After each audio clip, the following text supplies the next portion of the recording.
Hey everyone, today I want to talk about a topic that's really near and dear to my heart, I guess you could say, and that is how do we work with anxiety? I have been someone who's experienced anxiety pretty intensely for my entire life. So I'm about 30 or 40 years into my journey of dealing with anxiety and learning how to use various tools to mitigate anxiety or change my relationship to anxiety. So there are really two paths I want to talk about today. The first path is the path of changing the underlying biology of our mind and body so that we can work more skillfully with our anxiety. So there are a lot of practices we can use to do this, but the basic idea is we're actually trying to change the way in which our body is experiencing anxiety such that the amount of anxiety we feel goes down. We're relaxing the nervous system instead of amping it up. And as a result, we diminish the experience of anxiety at a biological level. How can we do that? Well, one of the best ways to do that is simple breathing practice. The extended exhale breath is probably my favorite here. So we breathe in for 4 counts, we breathe out for 8 counts. And if you really get to a point where you're feeling comfortable with that, you can breathe in for 4 counts, out for 8 counts, and even hold the exhale for about 4 counts. This is a practice you can do anytime, anywhere. Do it for 5 minutes, 10 minutes. Sometimes I like to even do it lying down, but that's one way we can change our underlying biology. Another way is through a practice like yoga, where we're intentionally expanding the breath and we're opening the body simultaneously. These are really powerful ways to relax the nervous system. I'll just give you one more, which is a practice called Yoga Nidra. You can find a ton of guided Yoga Nidra practices online. I even have some on my website. And the basic idea of Yoga Nidra is you're lying down on your back, you're in Shavasana for 10 minutes, 20 minutes, or 30 minutes, and you're allowing yourself to drop into these ultra deep states of rest and relaxation, which is a way of nourishing the nervous system and again, changing that underlying biology. So that's the first methodology for working with anxiety. We change our biology.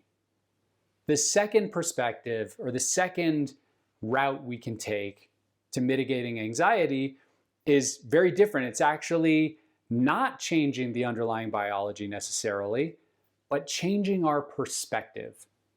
And this is where the tools of mindfulness become really useful. So when we meditate on anxiety or we bring our mindful attention toward anxiety, we're actually not trying to change the experience of anxiety. We are not trying to get rid of our anxiety at all. Instead, the practice here is to slow down and bring our attention to the sensations happening in our body that accompany anxiety. So in other words, I'm feeling anxious and I start then to notice what is it that's happening at a sensory level in my body. I might feel some contraction in my chest. I might feel some sensations in my belly, butterflies in my stomach.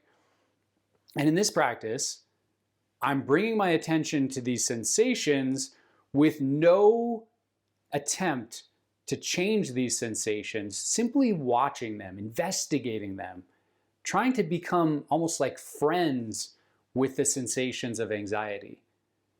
And I'm also just allowing these sensations to be exactly as they are.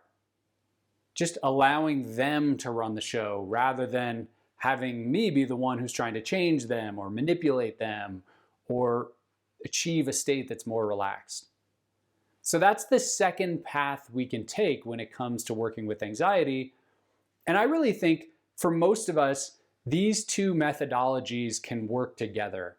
In my own case, I find that there are times where the anxiety is kind of mild, kind of fleeting, and I think to myself, this is a really interesting moment for me to use that mindfulness-based approach to change my perspective, allow the anxiety to be and just sort of watch the sensations that accompany it. There are other times, though, where I feel so anxious, I feel so dysregulated that mindfulness-based approach just doesn't even really work. It's not even going to get off the ground for me. So those are the moments where I might start extended exhale breathing. I might do a yoga practice. I might do yoga nidra. And then once I've got my nervous system more regulated, more grounded, more stabilized, that's the time where I can shift to that second approach of changing perspective and practicing mindfulness. So I hope that's helpful just as a kind of methodology for thinking about how we work with anxiety, the two primary families of approaches, and let me know in the comments section which of these approaches works best for you.